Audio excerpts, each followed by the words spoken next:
মাজত মাত্ৰ কেইটামান দিন মেট্ৰিক পৰীক্ষাৰ দিন চমু চাপি অহাৰ লগে লগে বহুতো ল'ৰা ছোৱালীৰ মনত ভয়ৰ সৃষ্টি হৈছে। বহুতে হয়তো ষ্ট্ৰেছত ভুগিছে, কি কৰিম কি নকৰিম, কেনেকৈ লিখিম। এনেকুৱা চিটুৱেশ্যন যদি আহিছে, ভয় খাবলগীয়া কথা নাই। মৰমৰ ভাইটি ভণ্টিসকল, আমাৰো এইটো চিটুৱেশ্যন আহিছিল। তেতিয়া আমি কি কৰিছিলোঁ, এক্সপিৰিয়েঞ্চ লৈ আজি এইটো ভিডিঅ' বনাইছোঁ। অকণমান টাইম লৈ ভিডিঅ'টো চাবা আৰু ভয় নাখাবা। চ' মাজত মাত্ৰ কেইটামান দিন মেট্ৰিক পৰীক্ষা। পঢ়িবলৈ মন যোৱা নাই, কি পঢ়িম কি নপঢ়িম, কেনেকুৱা ধৰণৰ গাইডেঞ্চ আমাক কাম দিব এইখিনি সময়ত।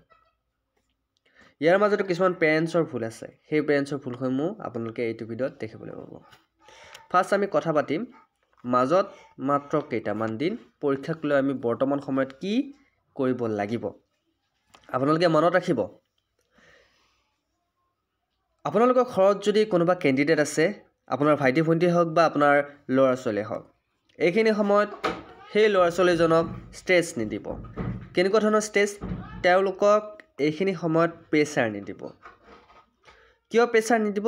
কাৰণ তেওঁলোকে বৰ্তমান অভাৰলোডিঙত ভুগি আছে। অভাৰলোডিং এইটো কাৰণে ভুগি আছে কাৰণ তেওঁলোকে নাজানে যে এনেকুৱা ধৰণৰ এক্সাম তেওঁলোকে আগতে দি পোৱা নাছিল, ৰিহাৰ্চেল হোৱা নাছিল। গতিকে এনেকুৱা ধৰণৰ ভয় আপোনালোকৰ এটা দায়িত্ব যে তেওঁলোকৰ ভিতৰৰ পৰা ভয়টো আঁতৰোৱা। গতিকে আপোনালোকে তেওঁলোকক লাইটলি ধুনীয়াকৈ স্মুথলি বুজাব যে পৰীক্ষাটো ইমান ডাঙৰ পৰীক্ষা নহয়, ইমান সৰু পৰীক্ষা নহয়। পৰীক্ষাটো আপোনালোকৰ জাষ্ট এটা নাম্বাৰ,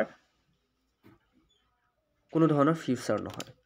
অ'কে, 2 নম্বৰ পইণ্টটো হ'ল তেওঁলোকক বুজাব যে এক্সাম এটা প্ৰিপেৰেশ্যন কৰিব লাগিলে হঠাৎ নহয়, আগৰ পৰাই ধুনীয়াকৈ প্ৰিপেৰেশ্যন চলাব লাগিব। কিন্তু লাষ্ট টাইমত কেনেকুৱা প্ৰিপেৰেশ্যন চলাব লাগিব হয়তো বহুতো কেণ্ডিডেটে নাজানে।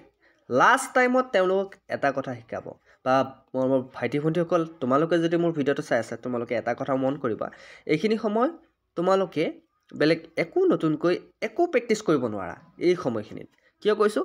এই সময়খিনিত যদি তুমি নতুনকৈ কিবা এটা শিকিব যোৱা, তোমালোকে সেই নতুনটোত প্ৰেছাৰটোতে পুৰণা যিবোৰ কথা পঢ়িছিলা সেইবোৰ তোমালোকে লাহে লাহে পাহৰি যাবা। তাতকৈ এটা কাম কৰিবা, মাজত 16 তাৰিখে পৰীক্ষা, আজি হ'ল 11 তাৰিখ, মাজত মাত্ৰ 4 দিন বুলি ধৰিছোঁ, এদিন নধৰোঁ।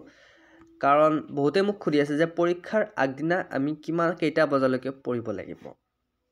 সেইটো কথা ক'ম, কিন্তু তাৰ আগতে পইণ্ট নম্বৰ 2টো মই কৈ আছোঁ। পইণ্ট নম্বৰ 2 হ'ল এই মাজত মাত্ৰ তোমালোকে পাইছা 4 দিন। অ'কে, এই 4 দিনত তোমালোকে কি কৰিবা? এই 4 দিনত তোমালোকে আগৰ যিবিলাক পঢ়িছিলা সেইবিলাক ধুনীয়াকৈ এটা পাৰ্টিশ্যন বনাই ভাগ কৰি লোৱা।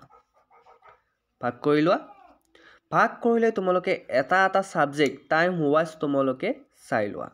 চাই লৈ গোটেই কিতাপখন মই কোৱা নাই ৰিভিজন কৰিব লাগিব, কিন্তু তোমালোকে যিবিলাক পইণ্টেৰে নোট বনাইছা, যিবিলাক তোমালোকক স্কুলত শিকাইছে, তোমালোকৰ ছাৰ বাইদেউ শিকাইছে বা এনেকুৱা ধৰণৰ বহুতো জনা ব্যক্তিয়ে তোমালোকক শিকাইছে বা তুমিও নিজে পঢ়ি কেনে নোট বনাইছা, সেই নোটবোৰ এফালৰ পৰা ৰিভিজন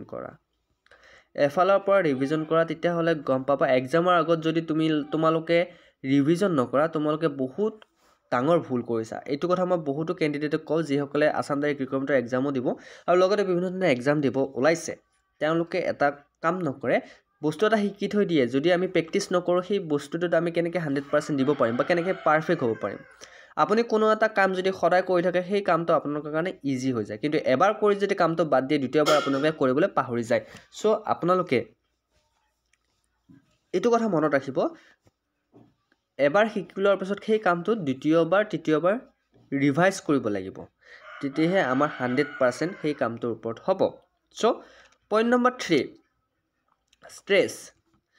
এইখিনি সময়ত আপোনালোকৰ ল'ৰা ছোৱালীক কোনো ধৰণৰ ষ্ট্ৰেছ নিদিব।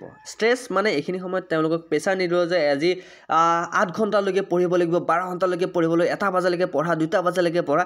আৰে তেওঁলোকৰ মন থাকিলেহে পঢ়িব, তেওঁলোকৰ মাথাত কিবা এটা সোমাবতো লাগিব। তেওঁলোকে ইচ্ছামতে পঢ়িব লাগিব, তেওঁলোকৰ এটা ইচ্ছা হ'ব লাগিব যে পঢ়িব লাগিব, তেতিয়াহে বস্তুটো মনত থাকিব। তেওঁলোকক আণ্ডাৰ প্ৰেছাৰত যদি ৰাখি থৈ দিয়ে, কাৰণ তেওঁলোক এনেকুৱা এটা নেদেখুৱাব যে এই পৰীক্ষাটো বহুত ডাঙৰ পৰীক্ষা, বহুত কিবা কিবি ব্লা এনেকুৱা কথা তেওঁলোকক কেতিয়াও নক'ব। কাৰণ তেওঁলোকে এনেই ভয় খাই আছে, নতুন ল'ৰা ছোৱালী। আমিও ভয় খাইছিলোঁ। আমাৰ সময়ত কি কৰিছিলোঁ জানা? তোমালোকে হয়তো জানিলে আচৰিত হ'বা। আমি যেতিয়া পঢ়ি আছিলোঁ সেইখিনি সময়ত, এতিয়া তোমালোকেতো বহুত সুবিধা পাইছা, মোবাইলো পাইছা। আমাৰ সময়ত মোবাইল নাছিল। আমি কি কৰিছিলোঁ, তেতিয়া আমাৰ দিনত কাৰেণ্ট কোনো ঠাইত আহিছিল, কিন্তু আমি য'ত আছিলোঁ তাতে কাৰেণ্ট নাছিল। ৰাতি দেৰিলৈকে পঢ়িব নোৱাৰোঁ, ইফালে হুলস্থুল কিবা কিবি তো আণ্ডাৰ প্ৰেছাৰ, মানে এনেকুৱা লোডিং হৈছিল নহয়, মাথাত মগজু ফাটো অৱস্থা সেইখিনি সময়ত। কাৰণ ঘৰৰ পৰা গালি দিয়ে, নপঢ়া কিয়, ঠিক তেনেকুৱা পঢ়িছোঁ।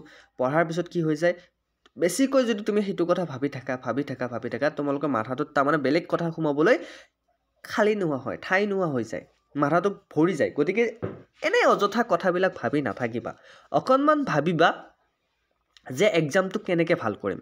বেলেগ একো প্ৰেছাৰ ল'ব নালাগে, এক্সাম হলত যাবা, ধুনীয়াকৈ কি কৰিব লাগিব মই কৈ আছোঁ।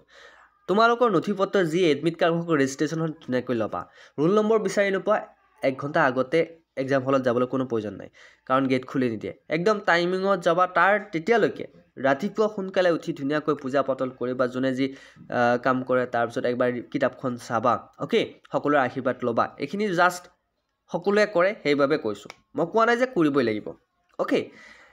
তাৰপিছত তোমালোকে কি কৰিবা, তোমালোকে ধুনীয়াকৈ যাবা চেণ্টাৰ হলত যাবা, তোমালোকৰ ৰোল নম্বৰটো চাবা, বিচাৰিবা, বহিবা, ধুনীয়া, বাছ একো ভয় খাব নালাগে। এক্সটাৰ্নেল আহিব, কিবা আহিব, একো ভয় খাব নালাগে। আৰে তোমালোকেতো তাতে কোনো ক্ৰাইম কৰিবলৈ যোৱা নাই, যিখিনি পঢ়িছা এক্সাম হলত বহি সেইখিনি মনত কৰিবলৈ ট্ৰাই কৰিবা, মাইণ্ডটোক প্ৰেছাৰ দিবা, অযথা কথা ভাবি নাথাকিবা। 10 মিনিট সময় মেডিটেশ্যন কৰিবা সদায়। এইকেইদিন কৈছোঁ, ৰাতিপুৱা সোনকালে উঠি সোনকালে পঢ়িবা। যিটো ছাবজেক্ট তোমালোকে টাফ পোৱা, সেই ছাবজেক্টটো মেথে হওক, তোমালোকে এইকেইদিন ৰিভিজন কৰিবা, অ'কে। মেথমেটিক্সটো বহুত ইম্পৰ্টেণ্ট দিবা, কাৰণ বহুতো কেণ্ডিডেটে মেথছত ইম্পৰ্টেণ্ট নিদিয়ে আৰু শেষত গৈ মেথছত কম নম্বৰ পায় আৰু গেছ মাৰ্কেদি টানি কিবাকৈ পাছ কৰে। সেইটো ভুল নকৰিবা, তোমালোকে মেথছক ইম্পৰ্টেণ্ট দিবা, তাৰপিছত ইংলিছক দিবা। এইকেইদিন তোমালোকে যিটো ছাবজেক্ট টান পোৱা সেইটো ছাবজেক্ট চোৱা, টান পোৱা ওচৰত কোনোবা জনা ব্যক্তি আছে, তেখেতক সোধা, বোলে এইটো ভইচ চেঞ্জ কেনেকৈ হয়, মই এইটো টান পাইছোঁ, এইটো এনেকুৱা ধৰণৰ কুৱেশ্যন আহিলে মই নোৱাৰোঁ। ধৰা হ'ল মেথছৰ যদি লসাগু, এলচিএম বা এছচিএফ ওলাব দিয়ে, মই নোৱাৰোঁ। যদি এতিয়ালৈকে কিবা এটা টপিক যদি তুমি নাজানা হৈ আছা, টাইম আছে, 4 দিন আছে, সেইটো টপিক তোমালোকে ঘৰত গাৰ্জেনে হওক, মা দেউতাই জানে যদি মা দেউতাক সোধা, ওচৰত যদি কোনোবা দাদা বাইদেউ আছে তেখেতক সোধা, বা অন্যথা তোমালোকে যদি ক'ৰবাত কোচিং লৈ আছে যদি ছাৰজনক সুধিব পাৰা, বা স্কুলত তোমালোকৰ আছে হেল্প কৰিবলৈ ছাৰ বাইদেউসকল, তো তোমালোকে ভয় নোখোৱাকৈ, লাজ নকৰাকৈ কথাবিলাক সুধিবা। আজিকালি বহুত ল'ৰা ছোৱালীৰ কি হৈছে জানানে, এটা মেইন প্ৰব্লেম মই দেখিবলৈ পাইছোঁ, মই নিজে এজ এ টিচাৰ হিচাপে, ল'ৰা ছোৱালীৰ কিউৰিয়চিটিটো কম হৈ গৈছে, প্ৰশ্ন মনত নাহে, প্ৰশ্ন সুধিবলৈ বাদ দিছে, সেইকাৰণে ল'ৰা ছোৱালীয়ে শিকিবলৈ হেঁপাহ নোহোৱা হৈছে। যদি আপোনালোকৰ মনত যদি প্ৰশ্ন উদয় নহয়, কুৱেশ্যন নাহে, তেনেহ'লে এনচাৰ ক'ৰ পৰা বিচাৰি পাবা। এতিয়া ছাপ'জ আমি যেতিয়া পঢ়ি আছিলোঁ, আমাৰ মনত বিভিন্ন ধৰণৰ কুৱেশ্যন আছিল। ছাৰে যেতিয়া আমাক সুধিছিল, আমাক যদি কৈছিল ছাৰে যে 1 + 2 = 3, 1 + 2 = 3, এতিয়া আমি প্ৰশ্ন কৰিছিলোঁ, ছাপ'জ মই জাষ্ট এক্সাম্পলৰ কাৰণে কৈছোঁ, ছাৰ 1 + 2 কেনেকৈ 3 হ'ল, তেতিয়া আমাক ছাৰে বুজাই দিছিল। ঠিক তেনেকৈ আমাক যদি কৈছিল যে ভাৰতৰ স্বাধীনতা আন্দোলন 1947 চনত ভাৰতে স্বাধীনতা লাভ কৰিছিল, তেতিয়া আমাৰ মনত প্ৰশ্ন আহিছিল যে সেই সময়ত আৰু কোনো এখন দেশে স্বাধীন হৈছিল নে 1947 চনত, তেতিয়া নিশ্চয়কৈ কৈছিল 1947 চনত 14 আগষ্টত পাকিস্তানো স্বাধীন হৈছিল। ঠিক তেনেকৈ আমি প্ৰশ্নবিলাক ছাৰক সুধিছিলোঁ, আৰু প্ৰশ্ন সোধাৰ লগে লগে কি হয় যে আমাৰ মনত এটা শিকাৰ আগ্ৰহ এটা আহি গৈছিল, হয়নে? আমাৰ এটা মনত কি আহিছিল, বোলে ছাৰে এইটো কথা কৈছে। আৰু তেতিয়া সেনেকুৱাকৈ যদি আপোনালোকে প্ৰশ্নবিলাক যদি সুধি কেনে আপোনালোকে যদি বস্তুবিলাক শিকিবলৈ ট্ৰাই কৰে, তেন্তে মনত থাকি যায়। কাৰণ কেতিয়াবা যদি আপোনাৰ এক্সাম হলত সেই কথাটো মনত পৰি যায়, তেতিয়া আপোনালোকে এনচাৰ শ্বীটটো কমপ্লিট হৈছে, কাৰণ বোলে এইটো টপিকৰ কথা ছাৰে এনেকৈ কৈছিল, জাষ্ট অ'কে। এতিয়া হৰপ্পা সভ্যতাৰ কথা বা মই মহেঞ্জোদাৰোৰ কথা হিষ্ট্ৰীত যেতিয়া ক্লাছত কৰি আছিলোঁ, তেতিয়া ছাৰে ধুনীয়াকৈ বুজাইছিল আৰু বিভিন্ন ধৰণৰ এক্সাম্পল দি বুজাইছিল। আমি ছাৰক কুৱেশ্যন কৰিছিলোঁ, হৰপ্পা মহেঞ্জোদাৰোৰ যি আপোনাৰ বিশাল সাম্ৰাজ্য, সেই সাম্ৰাজ্যখন তেওঁলোকে ইমান ধুনীয়াকৈ কেনেকৈ ষ্ট্ৰাকচাৰবোৰ কেনেকুৱা ছিষ্টেমত তেওঁলোকে বনাইছিল, এইবিলাক কথা ছাৰে আমাক কৈছিল। আমি এটা এটাকৈ সুধি গৈছিলোঁ আৰু সেইখিনি কথাই এক্সামত আহিছিল আৰু আমি ধুনীয়াকৈ লিখি দিছিলোঁ। চ' এইটো কথা মই ক'ব বিচাৰিছোঁ, আপোনালোকে বা তোমালোকে যদি কিবা এটা বস্তু শিকিব খুজিছা, কুৱেশ্যন কৰিবলৈ শিকা।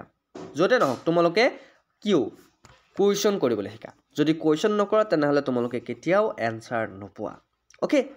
নেক্সট, তোমালোকে এতিয়া মই কৈছোঁ কি লৈ যাবা এক্সাম হলত বেলেগ একো লৈ যাব নালাগে। এডমিটখন লৈ যাবা, এটা ধুনীয়া পেন, আপোনাৰ ধুনীয়াকৈ কাগজ পাতি ডকুমেণ্টছ সকলোবোৰ ক্লিয়াৰ কৰি লৈ যাবা যাতে কোনো ধৰণৰ ভুল নহয় এটা কম্পাছ বক্স লৈ যাবা 100% চিয়ৰ আৰু কোনোবা যদি এটা ভাবি আছে যে মই কোনোবা 2 নম্বৰী কৰিম বা নকল কৰিম এইটো কথা মনলৈ নাহিবা কাৰণ আজিকালি কি হৈছে কপি কৰাত বহুতো ষ্টুডেণ্টে মাথা মাৰে এটা কথা কম কপি কৰি যদি তোমালোকে ফাৰ্ষ্ট ডিভিজন পোৱা আৰু তোমালোকে নোচোৱাকৈ যদি তোমালোকে সেকেন্ড ডিভিজন পায়ো পাছ হোৱা তোমালোকৰ ভ্যালুটো বহুত কিয় কৈছো তোমালোকে যদি কপি কৰি আজি ফাৰ্ষ্ট ডিভিজন লৈ যোৱা তোমালোকে যদি চাকৰি এটা পোৱা তাৰ পিছত তোমালোকৰ সেই ডিভিজনটোৰ কোনো কাম নাহিব কাৰণ আসলে তুমি সেইখিনি যোগ্য নহয় তুমি বেলেগক কপি কৰিহে কৰিছা আসলে তুমি থাৰ্ড ডিভিজনৰ যোগ্য ঠিক তেনেকৈ মই জাস্ট এক্সাম্পল দিছো তোমালোকে কপি নকৰিবা যিখিনি তোমালোকে পাৰা ট্ৰাই কৰাছোন ওকে মই এটো কোৱা নাই যে তোমালোকে ট্ৰাই নকৰিবা ট্ৰাই কৰা পঢ়া ধুনীয়াকৈ পঢ়া ওকে আৰু গাৰ্জেনসকলক কৈছো এইখিনি সময় নিজৰ ল'ৰা ছোৱালীক আপোনালোকে বিভিন্ন ধৰণৰ কামৰ পৰা বঞ্চিত ৰাখক কাৰণ তেওঁলোকক প্ৰেছাৰ নিদিব গালি নিদিব আৰু তেওঁলোকৰ আগত আপোনালোকে ঘৰৰ মানুহে কেতিয়াও কাজিয়া নকৰিব উচ্চ স্বৰত কথা নকব মেন্টালি তেওঁলোকে ডিপ্ৰেছনত ভুগি যাব কাৰণ তেওঁলোকক যদি এইখিনি সময়ত যদি প্ৰেছাৰ দিয়ে সৰু সৰু ল'ৰা ছোৱালী নুবুজে নহয় তেওঁলোকক ভালকৈ বুজাবলৈ ট্ৰাই কৰক তেওঁলোকৰ বয়সনো কিমান হৈছে গতিকে কথাবোৰ মন দিবা যদি কিবা খুদিব লগা আছে ভাইটি বন্ধুসকল মোক খুদিব পাৰা মই নিশ্চয়কৈ আছো বিশ্বাসী মনে চেনেলটো সাবস্ক্ৰাইব কৰি থৈ দিয়া কাৰণ ভৱিষ্যতেও লাগিব কিবা যদি পৰীক্ষাৰ কাৰণে তোমালোকে প্ৰিপাৰেচন হৈ থকা আৰু লগতে এডিআৰ এক্সাম দিব ওলোৱা পৰীক্ষাৰ্থীসকলক কৈছো হাতত বেছি সময় আছে বুলি নাভাবিবা খুব কম সময় আছে ভালকৈ পঢ়া সো ভিডিওটো ইমানে আছিল যদি ভাল লাগিছে লাইক কৰিবা আৰু সকলোকে শুভেচ্ছা থাকিল আগন্তুক মেট্ৰিক পৰীক্ষাৰ বাবে জয় হিন্দ জয় অসম